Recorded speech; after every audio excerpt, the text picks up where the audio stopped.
Mesdames, Mesdemoiselles et Messieurs, l'heure est grave. La situation devient très très chaude sur les Occidentaux. Oui, tellement que la Russie a accéléré sur l'Ukraine, tellement que tout porte à croire, c'est-à-dire si les Occidentaux ne font pas le premier pas aussi vite que possible, dans quelques semaines ou quelques mois, la Russie risque de récupérer l'ensemble du territoire ukrainien. Donc, conscient de cette situation, et les Européens ne sont pas stables. Pas plus tard qu'hier qu'on en parlait. Dans les coulisses, ils ont commencé à parler d'un cessez-le-feu immédiat. Ils veulent changer de stratégie pour obtenir de Vladimir Poutine un cessez-le-feu. Immédiatement. Malgré qu'ils connaissent les conditions de Vladimir Poutine. Mais, écoutez, ils savent bien entendu que l'Ukraine ne pourra tenir que pendant 6 mois. Ça, c'est au maximum. Parce que l'Amérique se désengage.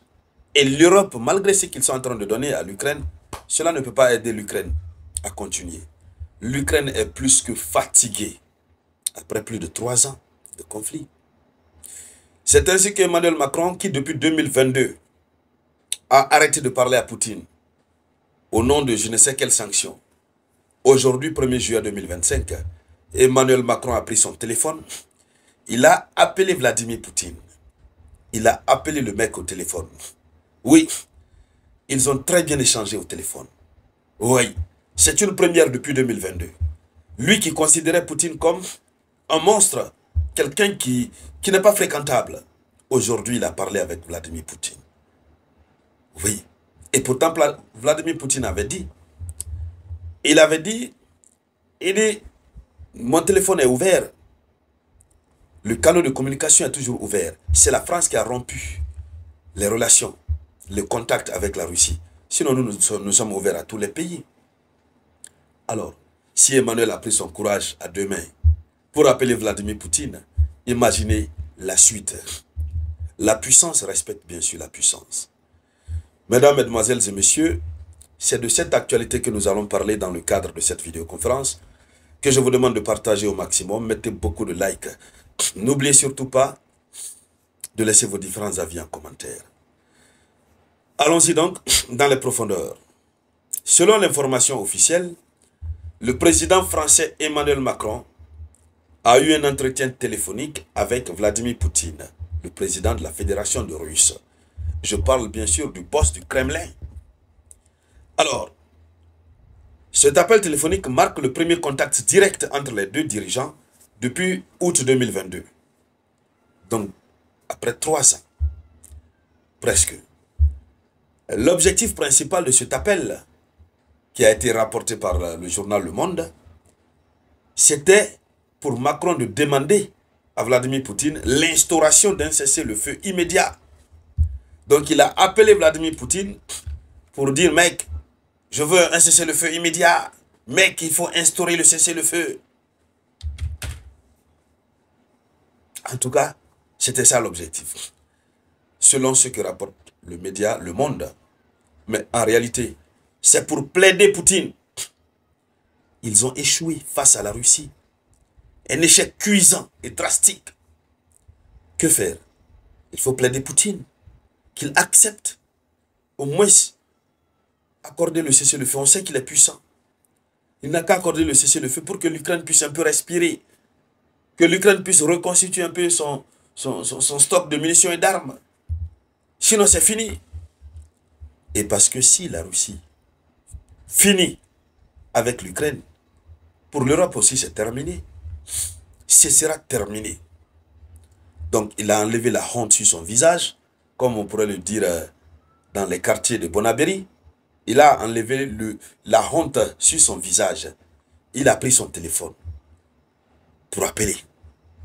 Alors, donc, cette initiative souligne la volonté de la France de maintenir un dialogue, même limité, avec la Russie, dans le contexte de la guerre ukrainienne. La France qui avait rompu le dialogue, désormais veut le dialogue. Je vous dis, le respect respecte le respect. Le respect respecte le respect. La puissance respecte la puissance. Donc, ce qu'il faut dire, Au cours de la conversation, non, partagez la vidéoconférence, s'il vous plaît. Partagez-la. Oui.